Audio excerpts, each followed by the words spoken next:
queues on the streets outside shops and supermarkets as citizens across Europe try and prepare during the coronavirus outbreak. But somewhere you're not particularly seeing crowds are on aeroplanes. Have a look at this image uploaded to Twitter by a CBS reporter, Seth Doan, on his way back to Rome. After boarding, you can see that this airplane was practically a ghost flight. Now, we know that there have been a number of restrictions and suspensions across Europe from airlines, the likes of British Airways and Norwegian Airlines, both suspending flights to Italy, and a number of others saying there will be reduced capacity across the continent. But airlines are still flying out these ghost flights. Now, why is that? Well, it's all because of this EU rule called use it or lose it. Essentially, airlines have to keep up 80% of their slots or timed flights. Otherwise, they will lose out to competitors and lose their presence at key European transport hubs.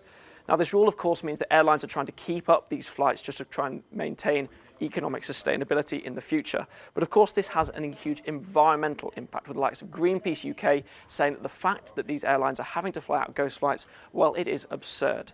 And these calls have been echoed by a number of key figures within the European Parliament. The Transport Commission President, Karima Delli, also writing a letter to the European Commission saying that the ghost flights rule is both ecologically and economically nonsense. Now, the European Commission have responded to this. Ursula von der Leyen gave a press conference today announcing exactly what the EU would be putting into place. We want to make it easier for airlines to keep their airport slot, even if they do not operate flights in those slots because of the declining traffic. This is a temporary measure, and this temporary measure helps both our industry, but it also helps our environment. It will relieve the pressure on the aviation industry and in particular on smaller airline companies, but it will also decrease emissions by avoiding the so-called ghost flights. Now, the European Union has brought in this temporary action before, during the SARS outbreak of 2003 and also during the financial crisis of 2008.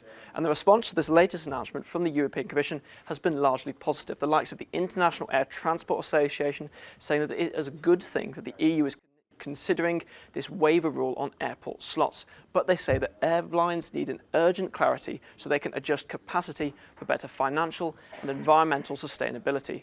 So, Ollie, the EU say they will be taking action, but many people saying that this needs to happen as soon as possible.